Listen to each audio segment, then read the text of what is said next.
What you're about to see here is incredible. This is an ER doctor, and he did an amazing job schooling Mike Pence on an important issue, namely Medicare, but I think more specifically Medicaid.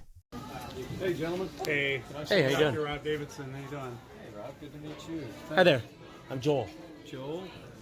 So I'm Nice to meet you, Mr. Vice an President. emergency doctor. I'm worried about the plans they talked about last week of maybe cutting Medicare and then the rollout today of cutting Medicaid. I work in one of the poorest counties in Michigan, and my patients depend on expanded Medicaid. So how is that going to affect my patients? I hadn't heard about cutting some Medicaid. Medicaid, yeah. The head of CMS announced the plan to let states file for waivers so they could get block grants. So that would essentially cut the amount of money going to the states. So that would cut federal Medicaid funding. Is that a good idea? Actually, when I was governor of Indiana, we got a waiver from the Obama administration that actually allowed us to expand Medicaid coverage in the states. Right, but now they're talking about scaling back the Medicaid expansion that we got with the Affordable Care Act, and that 680,000 Michiganders, 600,000 in Iowa. I mean, a lot of people got health care. We expanded coverage in Indiana. Right, but I'm just talking about the president and your administration right now, what they're doing. Right now, they're cutting Medicaid. Those are waivers for states that didn't take expansion. No, it's for people who took expansion money too. I mean, your administration just announced this, they rolled it out today, and it's going to affect millions of people across the country cutting Medicaid. I mean, is that a good idea, or is that a bad idea? I think you're oversimplifying. Well, I think it comes down to that for the people I take care of all the time. I mean, people I see in the emergency department that can't get primary care doctors, once they got Medicaid, they could get primary care doctors. They stayed out of the ER. They actually worked more. They actually contributed to our community more. Now, if we tell those people, sorry, you don't get your health care, I mean, that's going to be a real negative in their lives.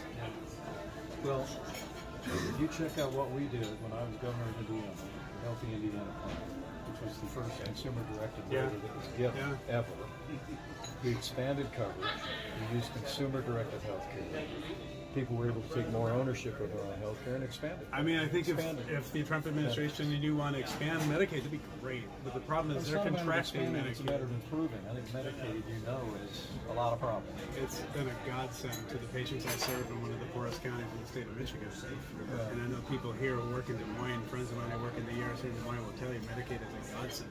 Well, it's their lifeline. People with diabetes who can't afford insulin. I think our vision is for state-based innovation and reform to be able to improve. Reform and innovation in the setting of cuts equals less people with health care. Yeah. I respectfully disagree. Okay.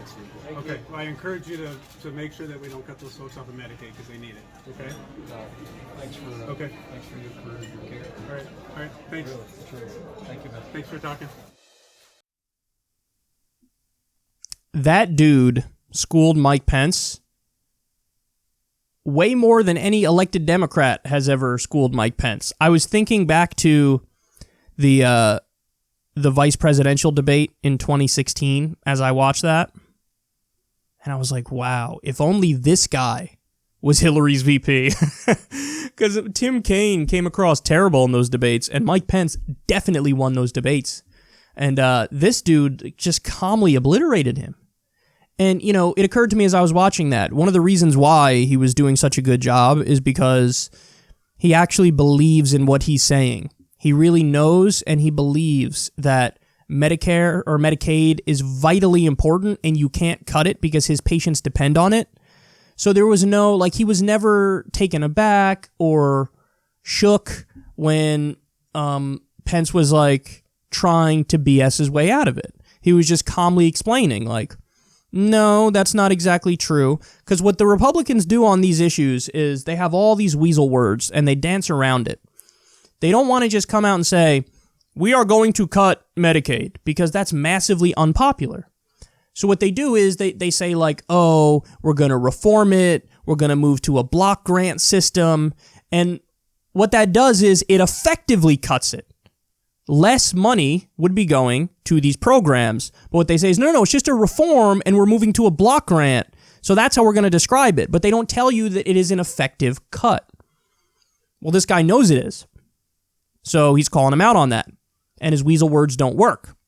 Because if you catch the Republicans in a more honest moment, they'll just tell you, and libertarians will be upfront with this, and in a way you got to respect them for it. They'll just be like, no, we don't think the government should have anything to do with healthcare at all, even in the ways it already is involved in healthcare with Medicare and Medicaid and the VA. We want to move away from that system completely. We don't think it's a good system. So even though this is a doctor who uses Medicaid, we want to take that away from you. That's the honest take. But Pence can't just say that because he'll look like he has as unpopular position as he does. So he tries to dance around it, but this guy doesn't let him get away with it. So I think that was an amazing clip. And I think that if we had Democrats who really believed in these programs as much as that guy believes in Medicaid, we'd be in a hell of a lot better position in this country.